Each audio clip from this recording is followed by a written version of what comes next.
Communist party జిందాబాద్ జిందాబాద్ CPI జిందాబాద్ Leninism Marxism వర్ధిల్లాలి Marxism Leninism వర్ధిల్లాలి CPI జిందాబాద్ CPI జిందాబాద్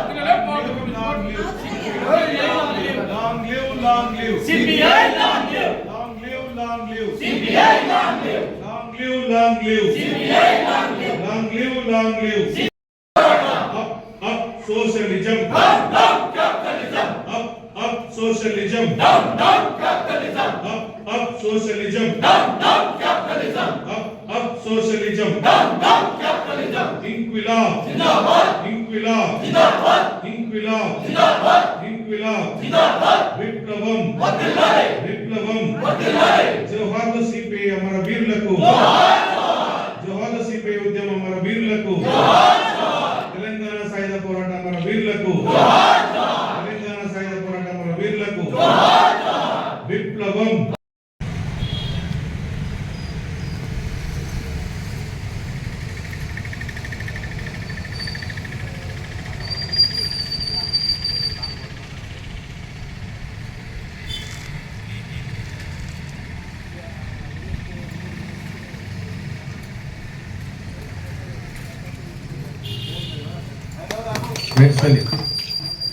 ఎత్తరా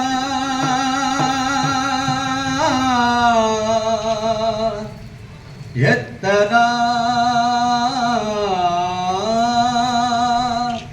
ఎర్ర జెండా ఎత్తరా మన ఎర్ర జెండా ఎత్తరా ఎత్తరా మన ఎర్ర జెండా ఎర్ర కాంతుల దిశలు నిండా ఎత్తరా సంఘర్ష కీలలావతరించిన ఎర్ర జెండా ఎత్తరా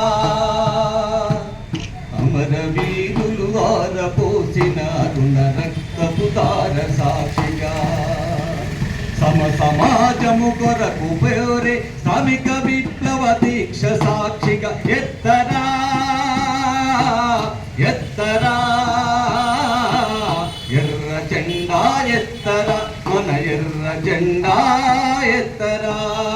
వర్ధిల్లాలి భారత కమ్యూనిస్ట్ పార్టీ, వర్ధిల్లాలి భారత కమ్యూనిస్ట్ పార్టీ. సిపిఐ సిపిఐ భారత కమ్యూనిస్ట్ పార్టీ.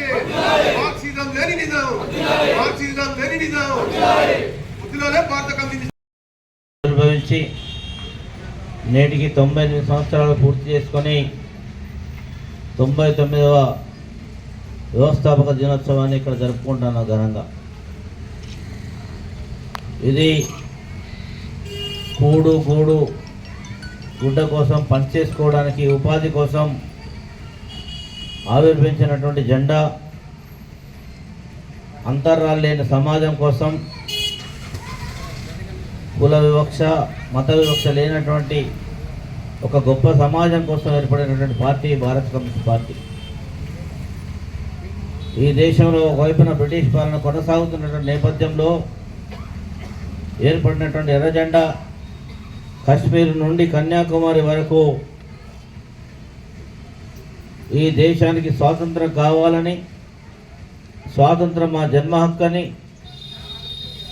పోరాటం చేసినటువంటి చరిత్ర కలిగినటువంటి ఒక గొప్ప చరిత్ర కలిగినటువంటి పార్టీ. వేలాది మందిని బలిదానం చేసి ఈ దేశానికి స్వాతంత్రం తీసుకొచ్చింది. అదేవిధంగా అనేక పోరాటాలు పశ్చిమ బెంగాల్ నుండి మొదలుకొని తెలంగాణ రైతాంగ సాయుధ పోరాటంలో జరిగినటువంటి 3 ముఖ్యమైనటువంటి పోరాటాల్లో కమ్యూనిస్ట్ పార్టీ నాయకత్వం వహించి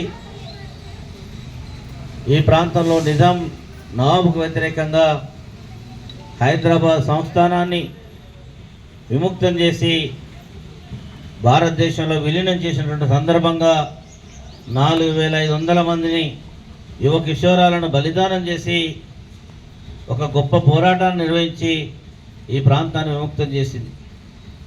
దున్నేవాడికి భూమి కావాలని, చేసుకోవడానికి పని కావాలని, పరిశ్రమల్లో పనిచేసే చోట భద్రత, కార్మిక హక్కుల కోసం నిరంతరం పోరాటాలు కొనసాగించేటువంటి క్రమంలో భారత కమ్యూనిస్ట్ పార్టీ మరింత ఎరుపెక్కింది. ఈ నేపథ్యంలోనే ఈ దేశంలో భూ సంస్కరణ చట్టాన్ని తీసుకురావాలని భూస్వాముల చేతుల్లో ఉన్నటువంటి వేలాది ఎకరాల భూముల్ని పేదలకు పంచాలని దేశవ్యాప్తంగా జరిపినటువంటి పోరాటంలో భాగంగా లక్షలాది ఎకరాల భూమిని భూ సంస్కరణ చట్టం ద్వారా, ల్యాండ్ సీలింగ్ యాక్ట్ ద్వారా ఎస్సీ, ఎస్టీ, బీసీ, మైనార్టీ వర్గాలకు భూములను పంచినటువంటి చరిత్ర భారత కమ్యూనిస్ట్ పార్టీది. అదే తెలంగాణలో 10 లక్షల ఎకరాల భూమిని పంచినటువంటి ఘనమైన చరిత్ర కలిగినటువంటి పార్టీ ఈ దేశంలో ఏదైనా ఉందంటే ఒక భారత కమ్యూనిస్ట్ పార్టీ మాత్రమే. ఇది కాకుండా ఈ దేశంలో రాజ్యభరణ రద్దు కోసం ఇంతకుముందు చెప్పినట్టు భూస్వాముల దగ్గర ఉన్నటువంటి భూములన్నీ కూడా తీసుకొని పేదల పరం చేయడం కోసం పార్లమెంట్లో పోరాటం చేసి చట్టాలను తీసుకొచ్చింది. బ్యాంకులను జాతీయకరణ చేస్తేనే ఇవాళ మనందరం కూడా బ్యాంకులకు వెళ్ళగలుగుతూ ఉన్నాం.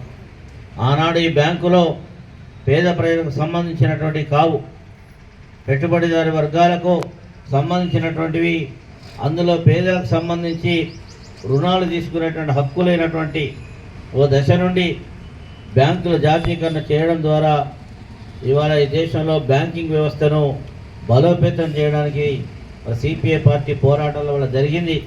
దానివల్ల పేదలు ఇవాళ పొదుపు చేసుకోవడానికి బ్యాంకుల్లోకి వెళ్ళినటువంటి పరిస్థితి ఉంది. కానీ ఇవాళ దేశంలో మరొకసారి మనం ఏవైతే పోరాటాలు చేశామో, ఈ దేశం కోసం ప్రాణ త్యాగాలు చేశామో, కశ్మీర్ నుండి కన్యాకుమారి వరకు ఈ దేశం విడిపోవద్దని సమగ్రత సమైక్యత కోసం ఎనలేని త్యాగాలు చేశామో, ఆ త్యాగాల్ని ఇవాళ పణంగా పెడతా ఉన్నది బీజేపీ ప్రభుత్వం. 2014లో అధికారంలో వచ్చిన నాటి నుండి ఈ దేశంలో ప్రభుత్వ రంగ సంస్థలన్నింటినీ నిర్వీర్యం చేస్తూ ఉన్నది. ముఖ్యంగా బ్యాంకుల ప్రైవేటీకరణ చేస్తూ ఉన్నది.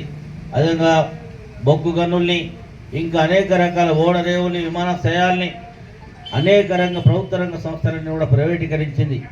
మనకి ఇవాళ భారతదేశంలో ఏకైక అతిపెద్ద రవాణా వ్యవస్థ అయినటువంటి భారతీయ రైల్వేను పేదలు వెళ్ళగలిగినటువంటి, ఈ దేశంలో ఎక్కడికైనా వెళ్ళగలిగినటువంటి అతి చౌకైనటువంటి ప్రయాణం చేయగలిగినటువంటి రైల్వేను ప్రైవేటీకరిస్తూ ఉన్నారు. అంటే మొత్తంగా కూడా ఈ ప్రైవేటీకరణ అంటే మనం 70 ఏళ్ళుగా ఈ దేశ పౌరుడు కట్టినటువంటి పన్నులన్నిటి ద్వారా వచ్చినటువంటి ఈ వ్యవస్థను, సంపదను మొత్తం కూడా ప్రైవేటు వ్యక్తులకు దారాదత్తం చేస్తూ ఉన్నారు. అంటే మొత్తం ఇవాళ మనం ఒకసారి ఆలోచన చేస్తే మనం ఏదైతే సాధించుకున్నామో, ఏ హక్కులైతే సాధించుకున్నామో, ఆ హక్కుల ద్వారా ఈ ప్రజలకు ప్రయోజనం కలిగేటువంటి ప్రభుత్వ రంగ సంస్థలు, ప్రధానంగా ఇందులో రైల్వేలకు సంబంధించి ఒకసారి మనం ఆలోచన చేస్తే ఎస్సీ, ఎస్టీ, బీసీలకు ఇవాళ ఉద్యోగ అవకాశాలు ఎక్కువ శాతం కలిగినవంటే, లక్షలాది మంది ఉద్యోగులుగా తయారైనంటే, పేద వర్గాలు ఇవాళ మరి ఒక స్థాయికి వచ్చిందంటే అది రైల్వేలు, బ్యాంకులు, అనేక రకాల ఓడరేవులు, అన్నిట్లో ఉన్నటువంటి ఉద్యోగాలు పోతూ ఉన్నాయి. ఇవాళ సింగరేణి తీసుకుంటే దేశవ్యాప్తంగా బొగ్గు బ్లాకులన్నీ కూడా ప్రైవేటు పరం చేస్తూ ఉన్నారు. గతంలో 1,00,000 మంది పనిచేసే సింగరేణి ఇవాళ 39,000కు పడిపోయింది. కారణం ఈ కేంద్ర ప్రభుత్వం తీసుకునే ప్రజా వ్యతిరేక నిర్ణయాల వల్ల మొత్తం కూడా బొగ్గు బ్లాకులను కూడా ప్రైవేట్ వాళ్ళకు అప్పచెప్పడం వల్ల జరుగుతున్నది. అంటే ఈ రంగాలు మొత్తం కూడా కుదేలైతే ప్రైవేటీకరణ జరిగితే ఇందులో ఎస్సీ, ఎస్టీ, బీసీ, మైనార్టీ వర్గాలకు